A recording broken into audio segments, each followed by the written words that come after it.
ಇನ್ನು ಎಷ್ಟೊತ್ತಂತ ರೆಸ್ಟ್ ಮಾಡೋದು, ಅದಕ್ಕೆ ಸ್ನಾನ ಮಾಡ್ಕೊಂಡು ಈ ತರ ರೆಡಿ ಆಗಿದ್ದೆ. ನಾವು ದೇವಸ್ಥಾನಕ್ಕೆ ಹೋಗ್ಬೇಕಿತ್ತಲ್ಲ ಇವತ್ತು, ಮೀನಾಕ್ಷಿ ಅಮ್ಮನ್ ಟೆಂಪಲ್. ಅದಕ್ಕೋಸ್ಕರ ನಾನ್ ಗಮ್ ಅನ್ಬೇಕಲ್ಲ ಅಂತ ಒಂದ್ ಸ್ವಲ್ಪ ಸೆಂಟ್ ಹೊಡ್ಕೊಂಡು ಈಚೆ ಬಿಸಿಲು ಕಮ್ಮಿ ಆಗಿರ್ಬೇಕೇನೋ ಅಂತ ನೋಡ್ಕೊ ಬರಕ್ ಹೋದೆ. ಯಾಕಂದ್ರೆ ಕಪ್ಕಾಗ್ಬಿಡ್ತೀನಿ, ಅದಕ್ಕೋಸ್ಕರ. ಬರೀ ಇಂಥದೆಯಾ? ಆದ್ರೆ ಬಿಸಿಲು ಕಮ್ಮಿ ಆಗಿರ್ಲಿಲ್ಲ, ಏನು ಮಾಡಕ್ಕಾಗಲ್ಲ. ಬಂದ್ಮೇಲೆ ಟೆಂಪಲ್ ಹೋಗ್ಲೇಬೇಕು. ಕೊನೆಗೂ ಬಿಸಿಲೊಂದು ಕಮ್ಮಿ ಆಗ್ಲಿಲ್ಲ. ಬಿಸಿಲಲ್ಲಿ ನಡ್ಕೊ ಹೋದ್ರೆ ಮೀನಾಕ್ಷಿ ಅಮ್ಮ ಒಳ್ಳೇದ್ ಮಾಡುತ್ತೆ ಅಂದ್ಬಿಟ್ಟು ನಡ್ಕೊಂಡು ಹೋದ್ವಿ.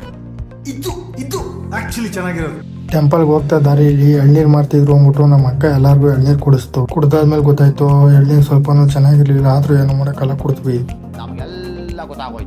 ರಂಗಣ್ಣ ಏನ್ ಗೊತ್ತಾಯ್ತು ನಿಮ್ಗೆ ಅಂತ ಹಂಗೆ ಕೇಳ್ಕೊಂಡು ಹೋಗ್ತಾ ದಾರಿಲಿ, ಇಲ್ಲಿ ಮೊದ್ಲು ನೀರಿತ್ತಂತೆ ಗೈಸ್, ಈಗಿಲ್ಲ. ಇದ್ದಿದ್ರೆ ಚೆನ್ನಾಗಿರ್ತಿತ್ತು. ಏನೂ ಮಾಡಕ್ಕಾಗಲ್ಲ. ತಮಿಳ್ನಾಡಲ್ಲಿ ಆರೆಂಜ್ ಬಿಸಿಲಿದೆ. ಅಲ್ಲೇನಾದ್ರು ನೀರಿದ್ದಿದ್ರೆ ಪ್ರಾಣಿ ಪಕ್ಷಿಗಳಾರು ಕುಡಿಯಕ್ಕಾಯ್ತಿತ್ತು. ನೀವೇನಾದ್ರು ತಮಿಳ್ನಾಡು ಸೈಡು ಟ್ರಿಪ್ ಪ್ಲಾನ್ ಮಾಡಿದ್ರೆ ನಿಧಾನಕ್ಕೆ ಬನ್ನಿ, ಯಾಕಂದ್ರೆ ತುಂಬಾ ಬಿಸಿಲಿದೆ. ಅಂತೂ ಇಂತೂ ಬೆವರೆಲ್ಲ ಸುರಿಸ್ಕೊಂಡು ಫೈನಲಿ ದೇವಸ್ಥಾನದ ಹತ್ರ ಏನೋ ಬಂದ್ವಿ. ಟೆಂಪಲ್ ಹತ್ರ ಹೋಯ್ತಿದ್ದಂಗೆ ಚಪ್ಪಲಿನೆಲ್ಲ ಒಂದ್ ಕಡೆ ಬಿಟ್ಬಿಟ್ಟು ದೇವ್ರ ದರ್ಶನ ಮಾಡೋದಕ್ಕಂತ ಆ ಕಡೆ ಕ್ಯೂ ಲೈನ್ ಅಲ್ಲಿ ಬರ್ಬೇಕಿತ್ತು. ಅದಕ್ಕೋಸ್ಕರ ಆ ಕಡೆ ಹೋಯ್ತಿದ್ವಿ.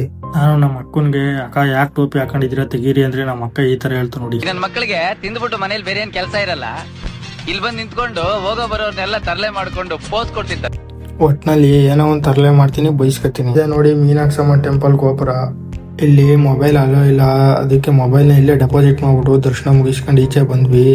ಈಚೆ ಬರೋಷ್ಟರಲ್ಲಿ ಎಲ್ಲರೂ ತುಂಬಾ ಸುಸ್ತಾಗ್ಬಿಟ್ಟಿದ್ವಿ, ಯಾಕಂದ್ರೆ ಸಿಕ್ಕಾಪಟ್ಟೆ ಸೆಕೆ ಇತ್ತು. ಅದಕ್ಕೋಸ್ಕರ ಗಾಯ್ಸ್ ನಮ್ಮ ಅಕ್ಕ ಏನೋ ಮಾತಾಡ್ತಾರಂತೆ, ಕೇಳಿ. ಮಾತ್ರ ಬರಬೇಡಿ,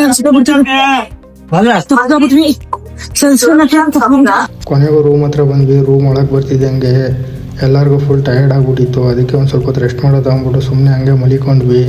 ಪಾರ್ಟ್ 4ಗೋಸ್ಕರ ಫಾಲೋ ಮಾಡಿ ಗಾಯ್ಸ್.